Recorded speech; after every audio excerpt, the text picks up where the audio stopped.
We at the alma mater. See nobody up here. You know what I'm saying? But I wanted to come right here. Know exactly where I wanted to come to. Right? So I wanted to show y'all this live. Right? So it's the colonial records, 1600s, and constitutions, 16. What we got? That might be 15. Last time I read it wrong. Let's go ahead and get that. And then get this. I wonder how many people come up here, y'all. See that? That's the original seal for Carolina. You know what I mean? Before the charters. Colonial Records of North Carolina. Let me see. Colonial Records, North Carolina. What that say, 1700s? Oh, this at Winston-Salem State University, O'Kelly Library. So, let's take a look. Let's take a look. Smell good in here. You know what I'm saying? Stay focused. Believe in yourself. You heard him.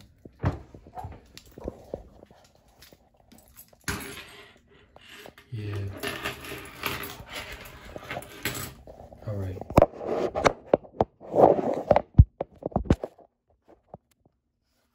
All right, I hope you can see me. So, I want to talk about this, and like really my journey. You know what I mean? Because if you see my videos, you know, I'm always giving some facts, some resources, some historical facts. And like people ask me, you know, why are you so into history? Do you just sit around and read books all day? I'm like, no, I don't. I actually, you know, get right to the point, like with the books. And the reason why I do, you know, study so much is because I look into the self. I'm looking into the self, and like, I'm a scholar, so I'm a fan of scholarship, you know, and I study a lot of books, you know, but I haven't studied a lot of books on home. So I took it upon myself to go out and, you know, be a pinnacle and, you know, do this ground research. And so, let's see here. We're looking for Hyde County. We just got back from Hyde County. And the reason that I knew about Hyde County and the slaves was from this book right here. See, this say 15, it says 1578. It says 1578. So what charters do we got in here? Okay, so people done been in here. You know what I mean? When we was in college, we was not in here. We was not talking about this stuff. It say charters. So this is July 7th, 1578, right? And it says that England made no effort to colonize America until the latter part of the 16th century, was it the 1500s, for she lacked needed resources and was torn by internal destination. And see, this is why it's good to travel. So, like I said, I just came here for, like, to O'Kelly Library because libraries is a source. You know what I mean? I have a library, you know what I mean, in my private possession. You know, you got the public library. When I was living in East Winston, I would go to the library all the time. This ain't nothing new, you know. So now I'm at the point where I have to take the information and like I say, I cross-reference, you know what I'm saying? I cross-reference is like I'm the answer, like I'm AI, You know what I'm saying? So 1578, that was 10 years before the Algonquin village was burnt down by the Roanoke colony. So let's see what this is saying. I'm just reading. It says, during the reign of Elizabeth I, however, the English nation achieved a far degree of unity and obtained sufficient sea power. Sea power. What do we see? Right? The doctrine of discovery, capital, and population to attempt overseas colonization. Interest in America was aroused among Englishmen in 1563, right? When John Raleigh arrived to solicit a colony for of French Huguenots, which had established on the southern eastern coast of North America. Publication that year of Rabault's account of his experience in Florida gave Englishmen the first opportunity to read in their own language the details of a visit of the New World. Pay attention, interest in America further stimulated by the exploits of, now, one of these videos I'm telling you about Francis Drake, right? Pay attention. I told you about Francis Drake. I don't know if I published it publicly or not, or if, you know what I mean, if it's in my archives. But I told you about Francis Drake because Francis Drake got his information from, not DeSoto, but from Spain. You feel what I'm saying? He was working for both sides.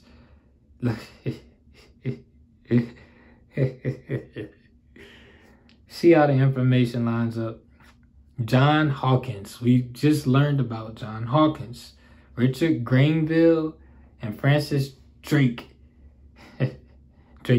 We talking Draconian, who raided Spanish shipping and settlements in the New World. Plans for sending English colonies to America were discussed in the 1560s. So, like, we talk about DeSoto in Spain, but Spain got overthrown. They got jumped by Francis Drake.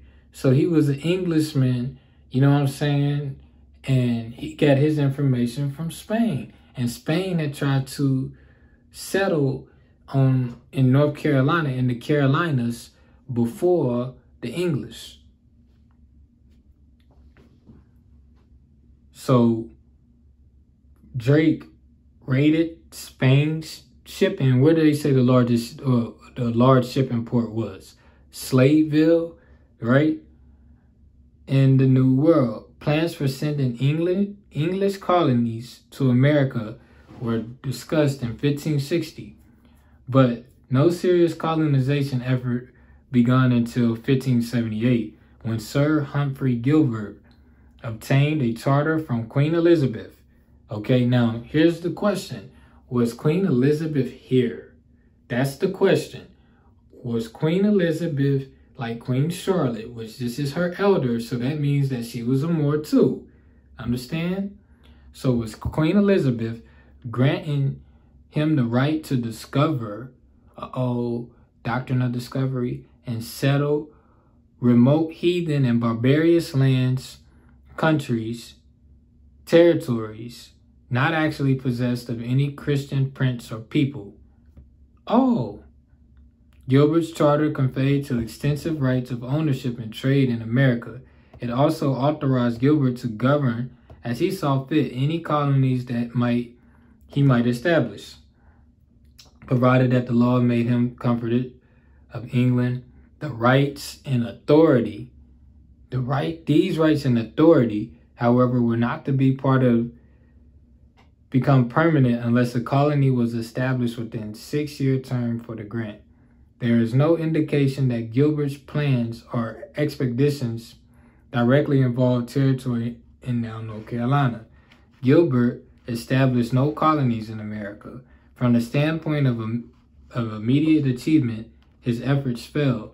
Nevertheless, the activities of Gilbert began with which his associates continued, okay, resulted in the establishment soon after his death of the colonies on Roanoke, which Roanoke in Algonquin is Morotuck, right, in present-day North Carolina.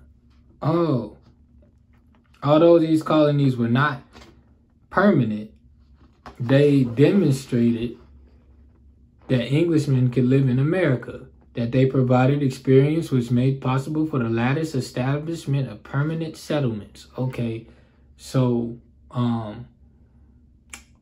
again, 1578, an Algonquin village was burnt down, right? The Gilbert Charter is significant, not merely to North Carolina, but to the entire United States, for it was a formal beginning of English colonization in America. The long series of activities which launched eventually resulted in a new nation, with language institutions drawn primarily from England. Gilbert was lost in a storm at sea, 1583, on his home way from Newfoundland, where disasters had forced him into abandon plans to set a site for settlement. After his death, his associates tried to prepare another expedition before the charter expired. When it became evident that the preparations could not be completed in time, another charter was granted. The next English expedition was made under the authority of a grant to Walter Raleigh, who was Gilbert's half-brother and his associate in colonization activities. So, they got the document here, which is 3, 4, 5, 6, 7 pages. Then they have the charter for Walter Raleigh, right? 1584, March 25th. Then they have the document. Know ye that of our special grace, certain science, mere motion that we have given and granted by these presents for us, our heirs, successors, do give and grant, and to our trusty and beloved servant Walter Raleigh, Esquire, to his heirs and assassins forever, free liberty and license from time to time, and at all times we are forever hereafter to discover, search, find out, and view such remote heathen and barbarous lands. Do you see how they was flipping that on us? Countries and territories not actually possessed by any Christian prince and inhabited by Christian people, as to him, heirs and assigns, and to every or any of them shall seem good, the same to have hold, occupy, enjoy him, his heirs, his assigns forever, with all the prerogative commodities, jurisdictions, royalties, privileges, franchises, preeminence, there or thereabout, both by sea and by land, whatsoever we by our letters patent may grant, as we any of our noble progenitors have heretofore granted any person or persons and bodies politic or corporate. And with said Walter Raleigh, his heirs, assigns, and such as from time to time, by license of us, our heirs and successors, shall go and travel thither to inhabit and remain there, to build and fortify the discretion of the Walter Raleigh, his heirs, assigns, the statutes and acts of Parliament made against fugitive or against the as shall depart, remain or continue out of the realm of England without license or any other act, statute, law, or ordinance whatsoever to the contrary, in any wise notwithstanding. I'm not going to read the whole thing, but I'm just letting you know it's here. And then after that charter was the Charter of the Virginia Company. Okay, so it's important that we know this history right here. And I want to read this introduction so you can know with the background to this war was, this, like I said, this is the Virginia Company, 1606, and that was the preamble of what led up to it. So it was multiple failed attempts, and again, these were Moors. Okay, King James I was a Moor. April 10, 1606, granted a charter conferring the rights in America upon two closely associated groups known as the Virginia Company. The territory included in this grant was the strip of 100 miles wide extending along the Atlantic coast from the mouth of the Cape Fear River through about half of the modern state of Maine. One of the groups, consisting chiefly of residents of London, was allotted the southern portion of this region, which included most of the coastal section of modern North Carolina. The other group, chiefly from Bristol, Exeter, and Plymouth, was assigned the northern portion of the territory granted. The Virginia Company received its charter only about 3 years after the last expedition sent to Virginia by Raleigh. So we just learned about the Raleigh Charter. And again, they operating under the doctrine of discovery and Dum Diversas, 1452.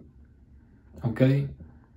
So this is how we were discovered here in America.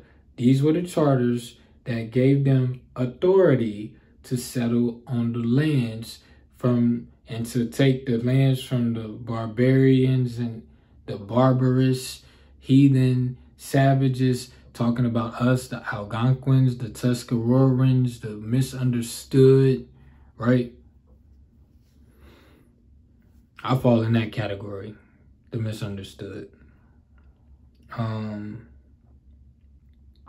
It says, organizers of the Virginia Company utilized various ways the experience gained by Gilbert and Raleigh, conscious of financial weakness of earlier enterprises, which they supported chiefly by landowners. They sought to support from the wealthy merchant class.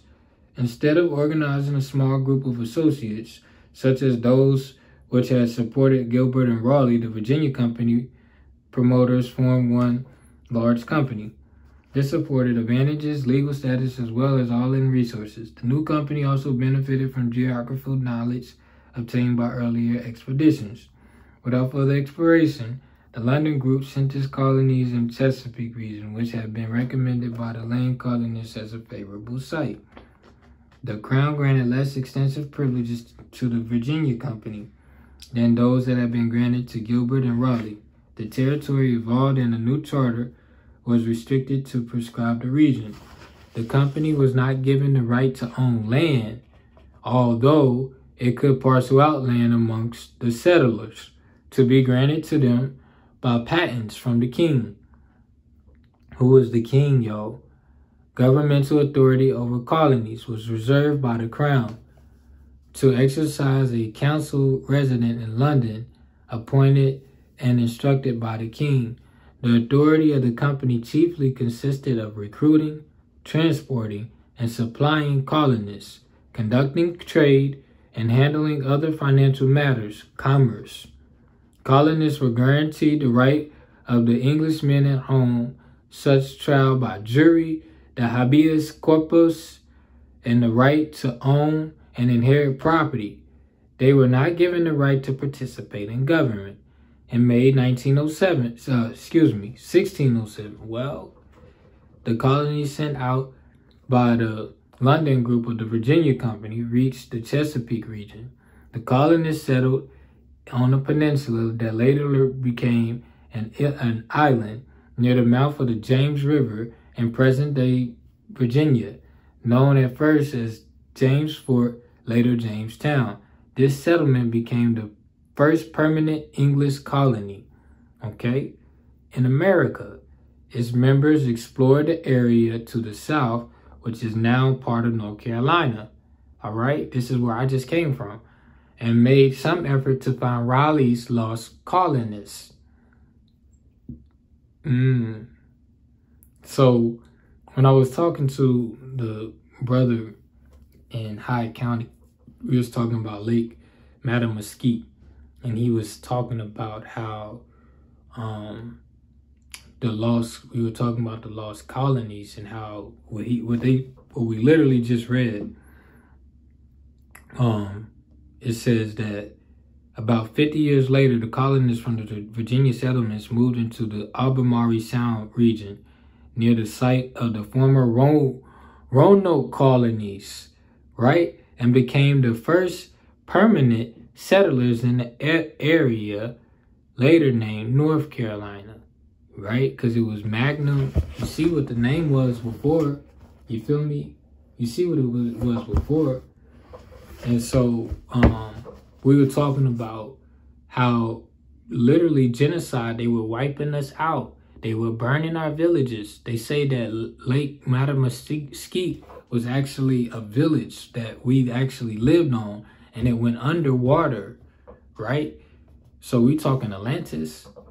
The experience with Jamestown colony soon indicated need for changes in the charter. The London group petitioned for a new grant, which was issued in 1609. So this doctrine of discovery, you know, led these Roanoke colonies. It literally said that this lines up with the historical marker that I found, right? Here's the charter to the Virginia Company here.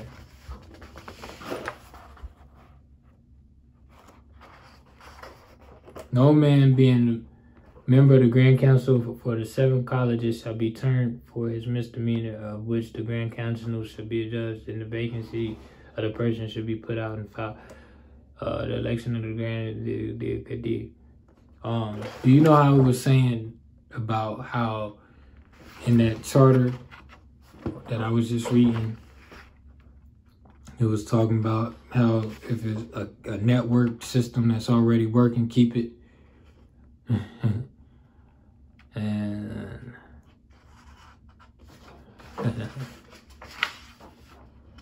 And so they listening, all the people in here.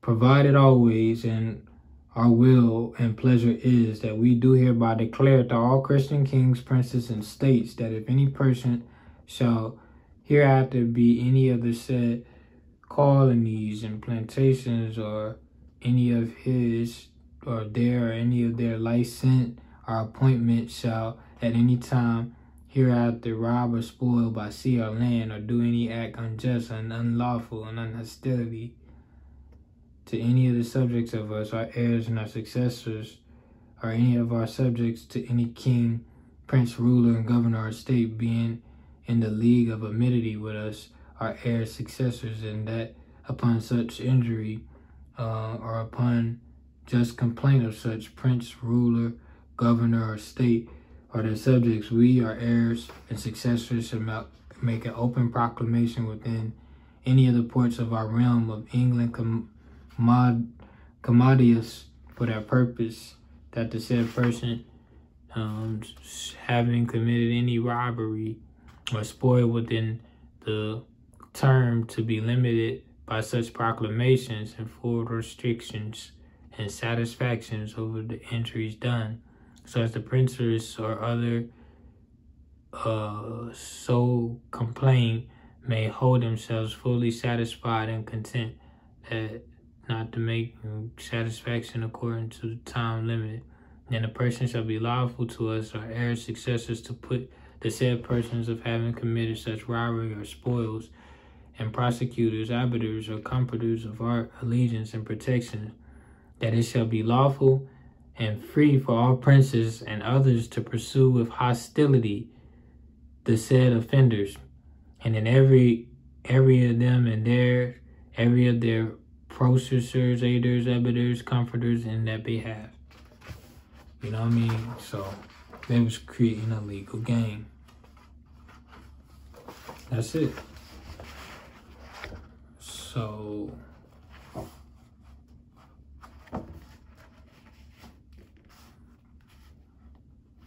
there's a lot of good stuff in here, man. Come right here to one sound state to reference that. charters and constitutions. I think this is where, yeah, hold on, let's see. No, I need the higher court records. Let me go get that. Let's go get that. Is this it? Colonial records. These are the colonial records.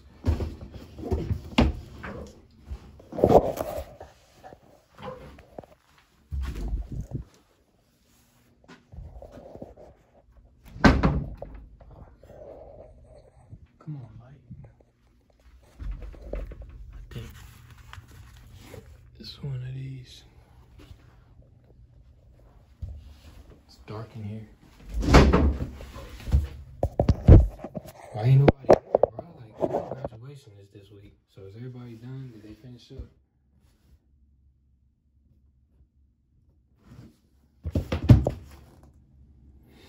Yeah. 1697.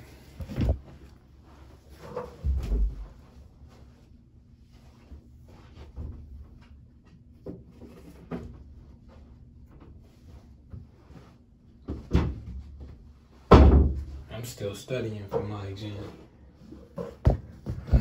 Somebody said call me.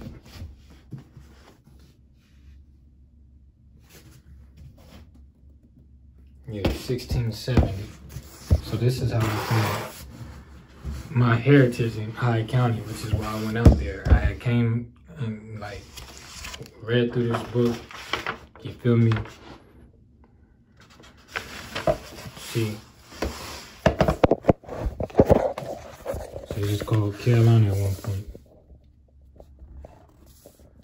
Map of the Albemarle Sound by James Lancaster, 1679.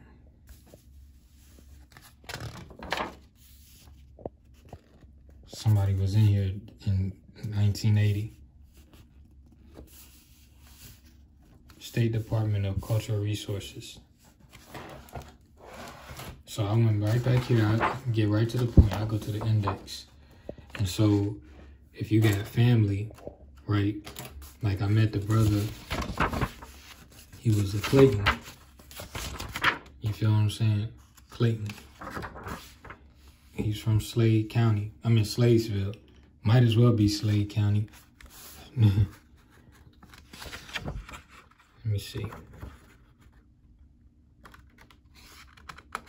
There's Bowden. Shout out to Jamal. You know what I'm saying? Let me see.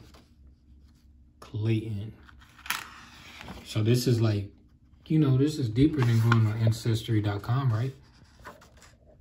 This is how you do a Google search. An old school. See if they got Clayton up there. They got Clay. They don't have Clayton.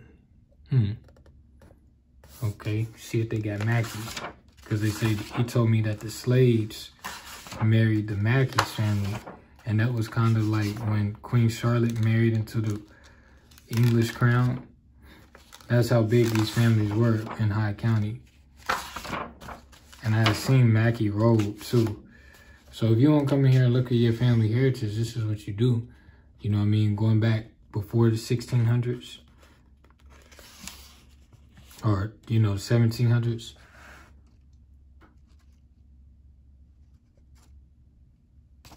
Hunt. There go Jones right there. See that? Jones, John. I told you. Y'all think I'm playing. John. Also see Jones, Edward Jones, John. So John and Jones is interchangeable. I tried to tell y'all that. Y'all think I just be talking in poems because I'm a poet.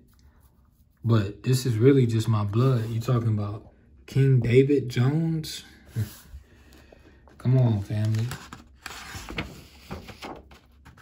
And then you got the Jones Creek that's pouring into the Slade Creek out there in Hyde County. So let's look. Mackey. See, they got Mackey. See? Mackey. Mackey. John Mackey. It's a bunch of them. Proprietors, 362. Turn to 322.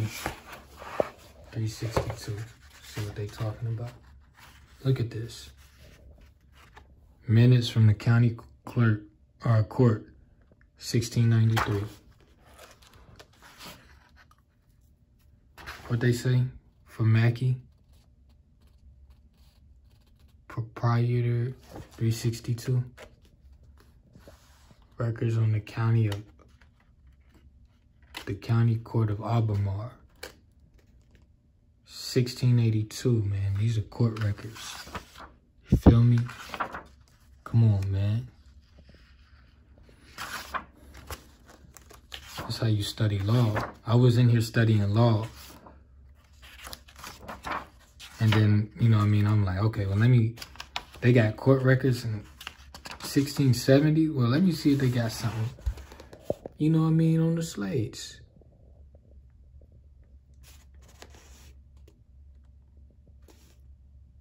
So it says the magistrate.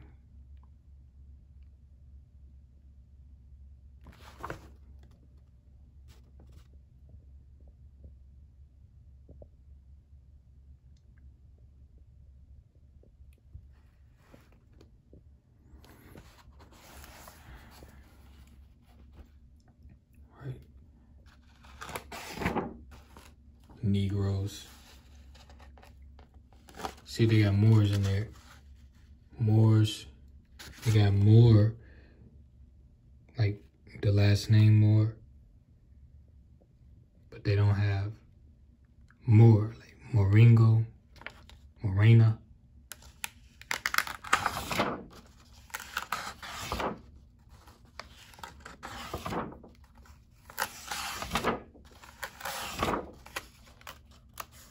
So yeah, the slaves, we were big dogs. See what I'm saying?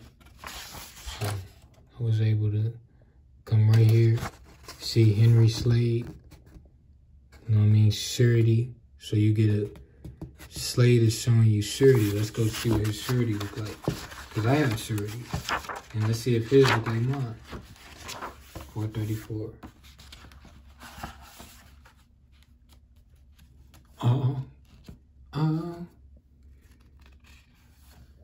I use these too as templates. So, Albemarle.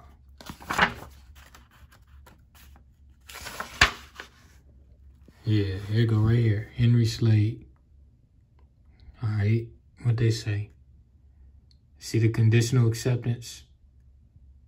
Right, it says, know all men present that we, Mordecai Baldwin and Henry Slade, stand bound and firmly to the sovereign, our Lord the King, the penal sum of 1,000 pounds of sterling to be paid.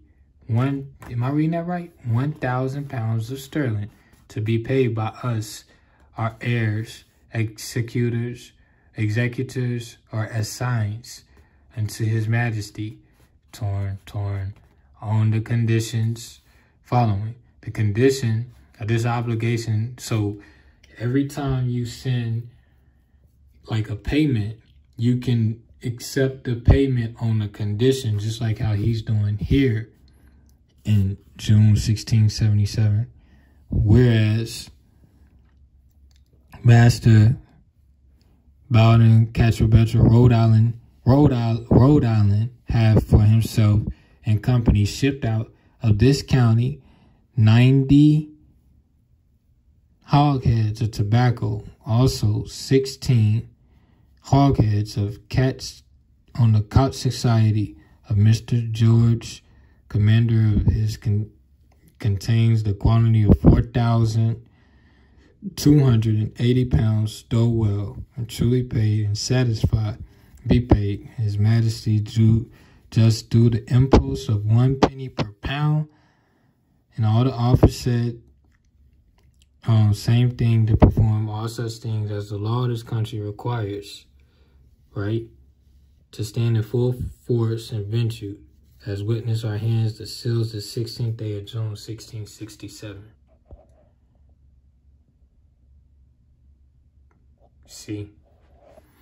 That's in Albemarle. So I gotta look. Hyde County is new. You understand? So Hyde County very much so could have been a part of Albemarle. And there's a lot that we can take from that. You know what I mean? Like, again, like, he's like, I'm going to pay this under this condition, that y'all ship these head hogs of tobacco out. And again, that shows you proof that the slaves were dealing tobacco. Know what I mean? This bill bonded me, Joe Dean, and me and my executors, administrators, to pay a cost to be paid unto Joseph Winslow and Company, or their full sum. These are promissory notes of 1,000. Look how he said 100, 114 pounds of good merchantable tobacco. That was the money back then. You see what I'm saying? Cash to contain the said sum to be paid of the first of my one upon demand after the 10th day of October, next issuing the date hereon as witness my hand, the 20th day of January 1675. These were recorded as miscellaneous. You know what I mean? So we could do the same thing, like when you're going to buy a property, when you're going to buy, get an apartment, get a car, like you record this on the county first. Oblige me, John Taylor, to pay a cost to be paid unto Joseph Winslow and Company the sum of how much? Of tobacco, as the man witnessed my hand. So you could literally put that on the county records. You know what I mean? And then you say, and then you put another clause that being that, you know what I mean? Tobacco is no longer in circulation no more. You know what I mean? We're going to yield our tobacco payments. You see what I'm saying? Look at this. 2 pounds of tobacco. You know what I mean? What that say? 90 pounds of tobacco. So this is, you know, that was our currency.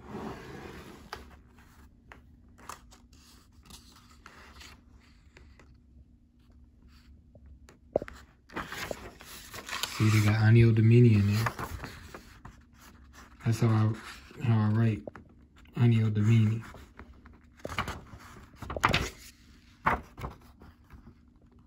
Gold and silver is the currency now. This was before the Coinage Act.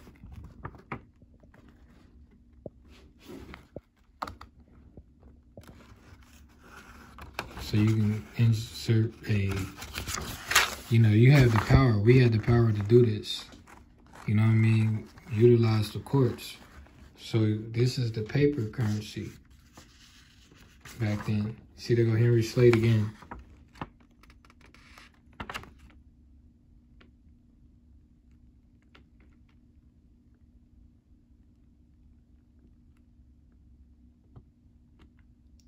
$68. It says the sum of 868 pounds of merchantable tobacco.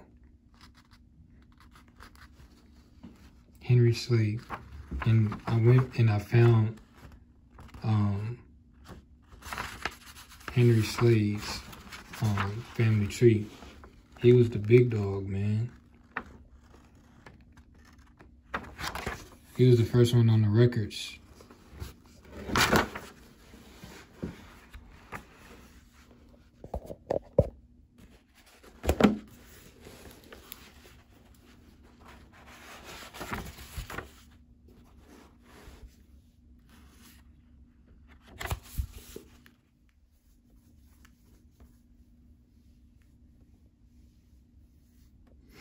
Everything went through the court. We don't do that no more. See, when you go through the court, you hold the people obliged. You know what I mean? In other words, you're holding them accountable. You're putting pressure on them. Like, yeah, this recorded on the county. The court meet present the Honorable Thomas Harvey, Esquire, Deputy Governor of the Honorable, what they say, Dan something, Arkhurst, Francis, Thorns, Benjamin. So they created a whole corporation. These turned into corporations, and corporations turned into constitutions. The constitutions created the states. You know what I'm saying? The state constitutions first, and then the state constitutions came together and they created a more perfect union.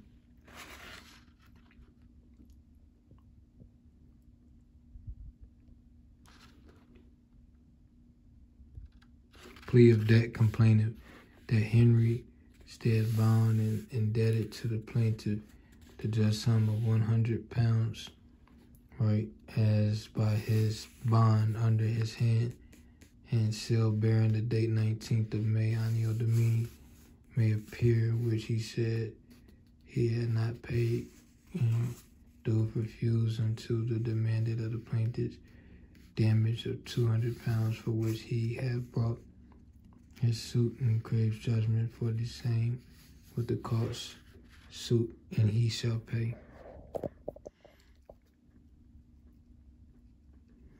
So you gotta bound him to it. You know what I mean?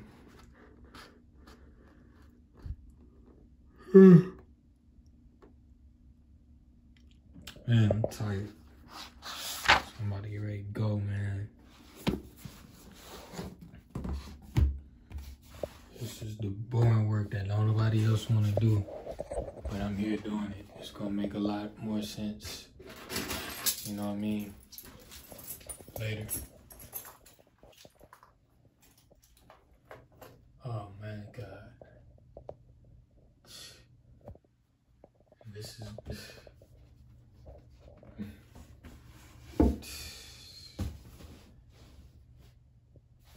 Let me get out of here.